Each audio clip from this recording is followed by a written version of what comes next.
Hello everyone! Do you have some Pokemon that you find very cool but is very shield dependent and you can't use it in GBL due to some evil meta Pokemon that everybody runs? Well, today I showcase a strategy that can give you opportunity to successfully run some spice picks. The strategy is called Shield Saver, and the concept is that you use 2 of your Pokemon to deal with the hard counter to your third, and you try to save both shields for your third. I know that some players had success with this strategy with Vigoroth last season, and Haunter was also very popular with this strategy. And of course, sometimes you must use the shields on your first 2 Pokemon, but that is something that you have to decide in every given situation.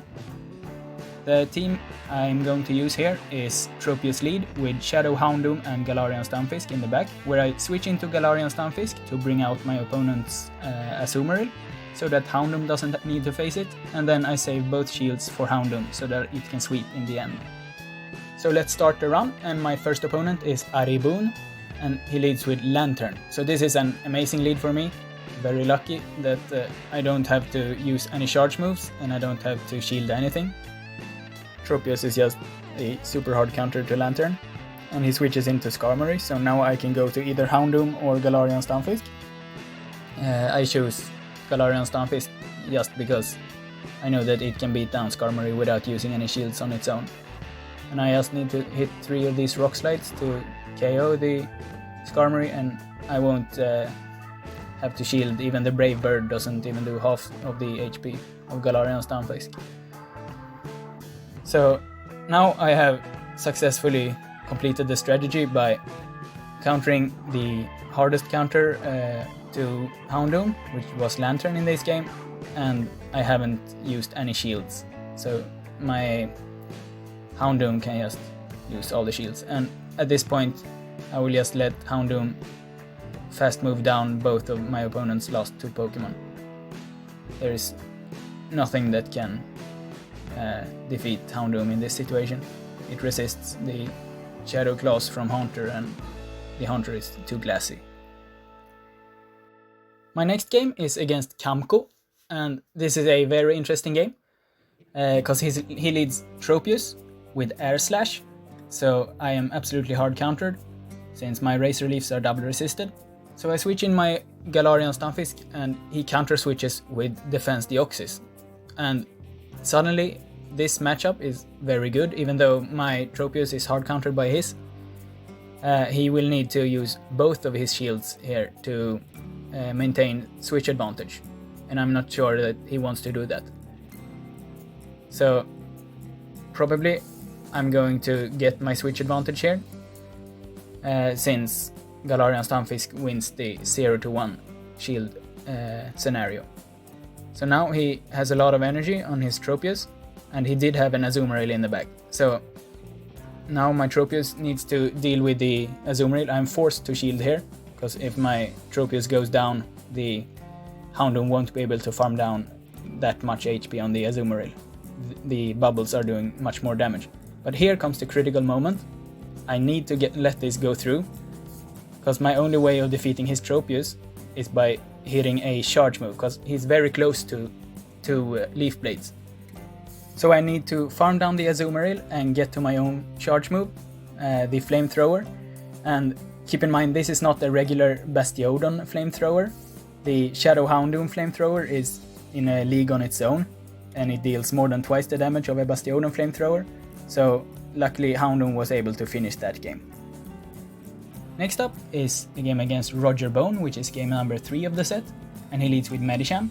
So I definitely need to stay in this matchup, since both of my Pokemon in the back are hard countered by Medicham, but this matchup is fairly equal. And after an Ice Punch, my opponent switches, so I charge up a lot of energy on my Tropius so that I know later in the game that it can deal with Medicham, because Medicham is out of energy and Tropius is now closer to 2 Leaf Blades than he is to 2 charge moves on his Medicham. And I'm just not going to shield anything here, even though he charged up a lot of energy. So it seems like he's probably running Gunk Shot instead of Bulldoze, which is totally understandable with all of the Azumarills around. So now my tropius, even though he charged up a lot of energy on my Galarian stunfisk, my tropius has some leftover energy from the Munchlax matchup, so I will just chill this and be before him to my Leaf Blade before he reaches a Ice Punch. And then his last Pokemon is Dewgong, and once again Houndoom gets to shine as a closer, because Dewgong is a very tanky Pokemon and now Houndoom is debuffed, but that doesn't matter because he's so glassy that he can one-shot so much with his charge moves. Next up, in game number 4, I go up against Wagwin, and this is also a very interesting game because he leads with Alolan Marowak, and this is something you really don't want to see. And then when I switch in my Galarian Stunfisk, since it's pretty equal to Alolan Marowak, he has an Azumarill, so I am in a fairly bad spot. I will have to save both of my shields for my Houndoom and hope that he has something that is very weak to fire in the back. So I am lucky to hit the CMP there against the Azumarill, so that Tropius doesn't have to take the Ice Beam. And I'd argue that it's a mistake to use the Ice Beam right there. I guess he thought he was before me to the charge move. But here I will just chunk down the Alolan Marowak as much as I can, and then switch into my Houndoom and hopefully farm down before he reaches 2 charge moves. And it seems like this Marowak is running Fire Blast, so that's great for me. I'm able to farm him down, and then his last Pokemon is Shiftry, and with 1 shield on my Houndoom, the Shiftry is absolutely helpless, and Houndoom is able to finish the game once again. And the 5th and last game of this set is Trigatray, and he leads with Victreebel, so this is a Razor Leaf double resisted mirror, but I do believe that I win it since I have the higher TDO. And he switches into his Defense Deoxys, so now I just assume that this is the Wallower team, so I expect him to have a Bastiodon in the back. So all I need to do is win the switch advantage, and then I will have the Galarian Stunfisk against his Bastiodon, and I will have my Houndoom against his Victreebel.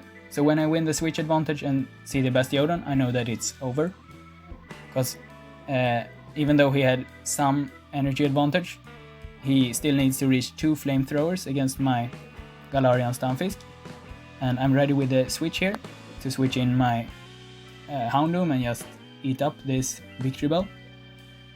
And this is a kind of unnecessary charge move by me, since I still need to hit 1 Earthquake to win the game. And at this point Galarian Stunfisk is just way quicker to the charge moves, so my opponent lets it go and accepts defeat. So that's it for this 5-0 run with Shadow Houndoom and the Shield Saver strategy. Thanks for watching.